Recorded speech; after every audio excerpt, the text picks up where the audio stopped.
Hello and welcome to this Crossing the Thames Estuary video. Thank you for looking at this. The object of this video is to introduce the completely new passage planning timetables. I think you will see the changes are well worthwhile, providing you with so much more information, but always instant results.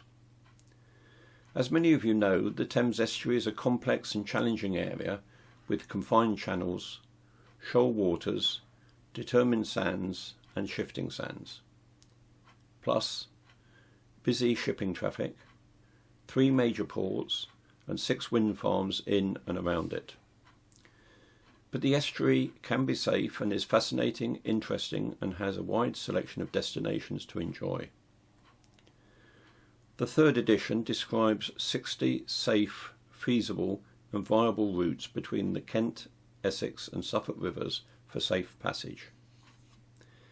It retains all the popular features illustrating each route and describing each sector and waypoint, providing Roland Road diagrams, information and advice about potential or permanent hazards, guidance about shipping routes and anchorages, and the implications for the tide. As I said, this video is about the new tables. You will see they are simplified and instant whilst retaining the accuracy of the previous tables.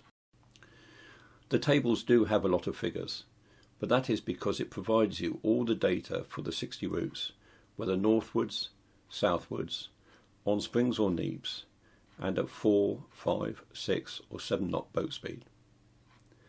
But the tables are simple because all you need is to identify the correct array. With the correct array identified like this is all you need. When following the advice in the book and have selected the route, direction, tide and boat speed, all you need to do is to look at one quite small array of data.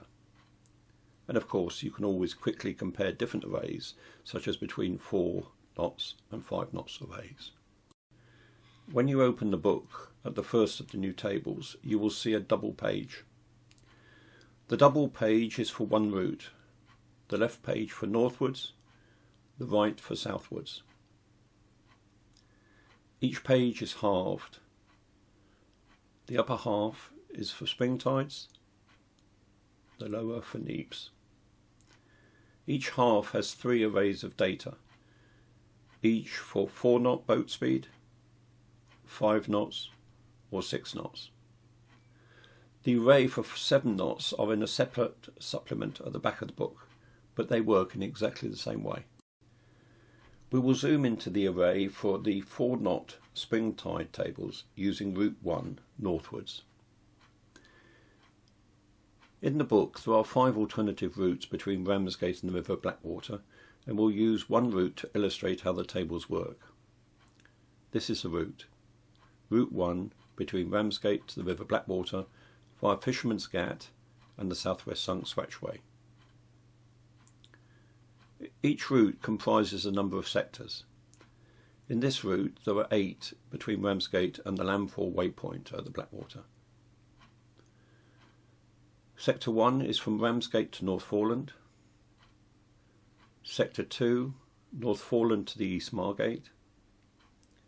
Sector 3, East Margate to the south entrance of Fisherman's Ghat. Sector 4 is Fisherman's Ghat. Sector 5, a short sector across the Blackdeep to the start of the Southwest Sunk Swatchway. Sector 6 is from the Southwest Sunk Swatchway and across to the Barrow Deep. Sector 7 is from the East Barrow Sands to a midpoint in the Spitway. And finally, a long sector from the Spitway to the River Blackwater Landfall waypoint. Of course the route is described in detail in the book, but let us look at the tables. First, an explanation of the table. The first column lists each sector in turn, and each route is fully explained in the text of the book. The first row lists the start time every 30 minutes of the day. Note that every table is based on Sheerness time, by which I mean each start time is based on high water on the day at Sheerness. This is because all the tide computations behind the data is based throughout the Thames estuary on Sheerness time for accuracy using one datum. Rows 2 to 9 is the body of the data. Each cell records the duration in minutes to complete each sector of 4-knot boat speed according to the start time in row 1. So, if you had started at the Ramsgate waypoint at 6 hours before high water Sheerness time, it would take you 116 minutes to reach the North Foreland waypoint at 4 knots boat speed. If, however, you started at Sheerness high water time, it would only take you 48 minutes. Red cells indicate adverse tide, green favourable. White cells show mid-values. The penultimate row shows the estimated or predicted time of arrival at the landfall waypoint in tide time. More about that shortly. And then the final row shows the total duration in hours and minutes of the whole passage or route according to the start time. Again, if you started 6 hours before Sheerness high water time, it would take you 10 hours 42 minutes to complete the route, while if you started at Sheerness high water time, it would only take you 8 hours 53 minutes.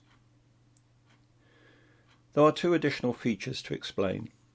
First, the purple cell, the purple point. That is the best predicted start time.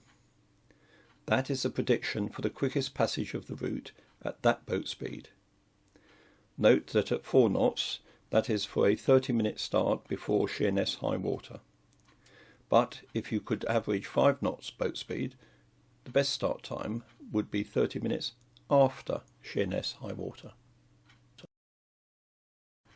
Returning to the 4-knot table, you can see that the quickest passage does engage several sectors with adverse tide.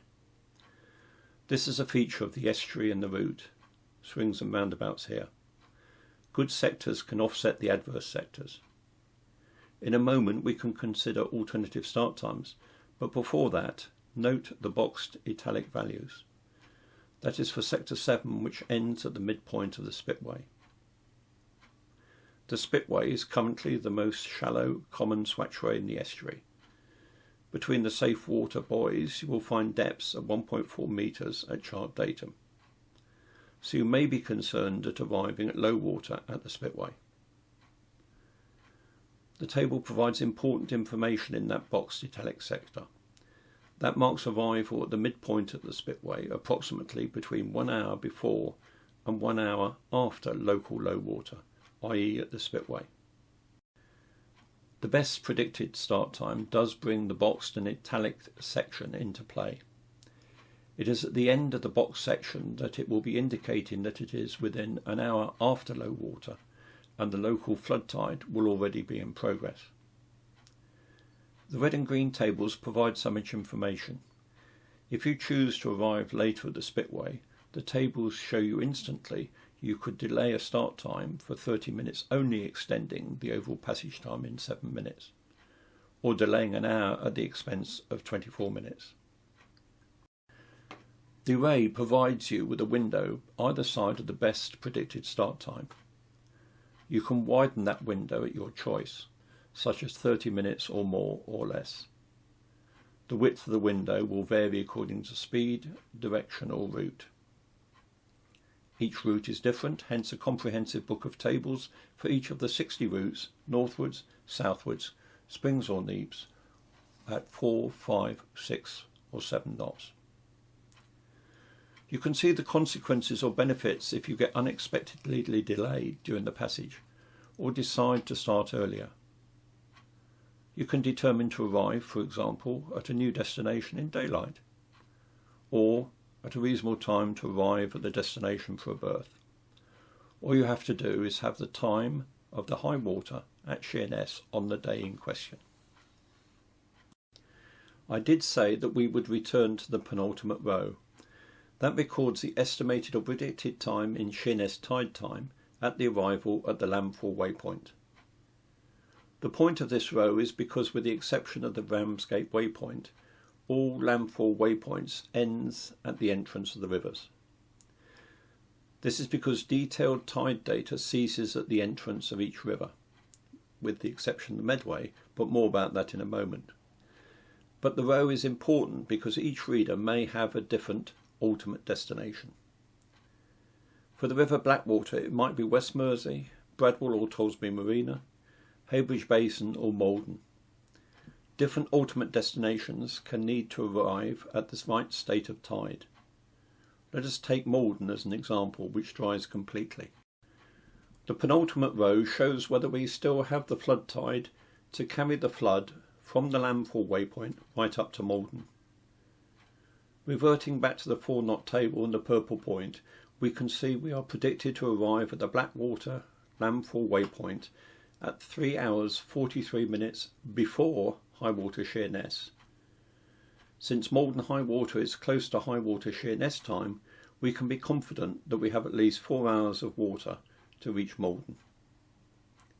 If you judge it necessary to delay departure to benefit more water at the spillway, again the tables instantly tell you whether the flood tide will be an issue at the landfall waypoint.